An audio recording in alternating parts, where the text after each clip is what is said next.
Kakinada rural మండలం సర్పవరం గ్రామం నారదగుండం వద్ద వేంచేసి ఉన్న శ్రీ భవానీ సమేత నీలకంఠేశ్వర స్వామివారి ఆలయ ప్రాంగణం వద్ద ప్రవచనకర్త సమన్వయ సరస్వతి శివతత్వ సుధానిధి బ్రహ్మశ్రీ సామవేదం షణ్ముఖ శర్మ 2 రోజుల పాటు నిర్వహించనున్న వాగ్గేయకార వైభవం ప్రవచన కార్యక్రమం ఘనంగా ప్రారంభమైంది. ప్రముఖ ప్రవచనకర్త బ్రహ్మశ్రీ సామవేద షణ్ముఖ శర్మచే వాగ్గేయకార వైభవం అను అంశంపై ప్రవచనాలు చేస్తున్నారు.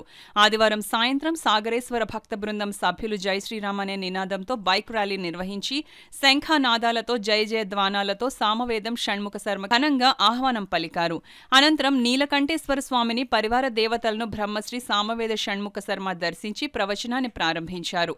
అన్నమాచార్యులు త్యాగరాజస్వామి వివిధ వాగ్గేయకారుల సాహిత్యంతో దైవాన్ని ఏ విధంగా చేరుకున్నారు, అదే విధంగా తెలుగు పద్యాలకు నన్నయ దైవ సంకీర్తనలకు అన్నమయ్య గొప్పవారని కొనియాడారు.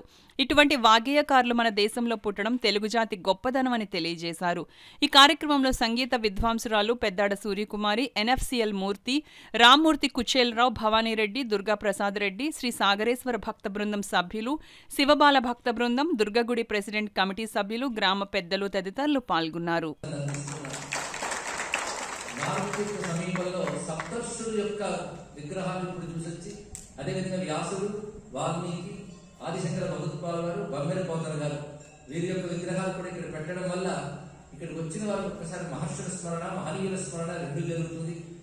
ఇలాంటి చోట వాగ్గేయ మండపం, అందులో నారద సరస్వతి తీర్థంలో వాగ్గేయ మండపం ఏర్పడటం చాలా ఔచిత్యమైనది, పైగా భగవత్ సంకల్పంతో ఏర్పడిందని భావం చేస్తాను. ఇలాంటి చోట వాగ్గేయకార వైభవం గురించి చెప్పుకునే అవకాశం కల్పించినటువంటి పెద్దలు పెద్దాడ సూర్యకుమార్ గారికి ప్రత్యేక నమస్కారం. వారు ప్రసిద్ధి చెందిన సంగీత విషయమని, కాకినాడలో అలాంటి విద్వాంసులు ఉండడం కాకినాడ పురప్రజలు గర్వించిన అంశం. ఎందరో శిష్యులు తీర్చిదిద్దినటువంటి వారి ద్వారా ఈ దేశంలో పై దేశంలో కూడా ఎందరో శిష్యులు సంగీత విద్యలో రాణిస్తున్నారు. వారి కోరిక మేరకే ఈ రోజు ఇక్కడ ప్రవచనం చేయడం జరుగుతుంది. వాచస్పతి అనే బిరుదాంకితులు ఈ మధ్య 42 రోజుల రామాయణం రాజమండ్రిలో హిందూ సమాజంలో చెప్పడం జరిగింది. పట్టాభిషేకం అద్భుతంగా వర్ణించి చెప్పారు. రామరాజ్య వైభవాన్ని మన గురువు గారు వచ్చిన అందరికీ విపులంగా వర్ణించి చెప్పి వివరించారు.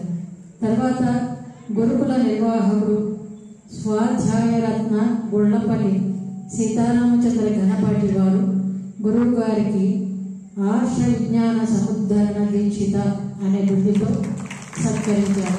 మళ్ళీ ఇంకొకసారి చెప్తున్నాను, ఆర్ష విజ్ఞాన సముద్ధరణ దీక్షిత అనే బిరుదు ఇచ్చి వారిని సత్కరించడం జరిగింది. ఈ రోజు అనగా ఆదివారం, రేపు సోమవారం కూడా 2 రోజులు ప్రవచనామృతం జరుగుతుంది. ఆ మహానుభావులు మా యొక్క గ్రామంలోకి రావడమే కాకుండా మా యొక్క శివాలయంలో ఆ యొక్క వాగ్గేయకార వైభవంపై చెప్పడం ప్రజలందరూ కూడా ఎంతో ఆనంద ఉత్సాహాలతో ఉన్నారు. ఈ 2 రోజులు కూడా చాలా అద్భుతమైన ఉపన్యాసం వారిది జరుగుతుంది.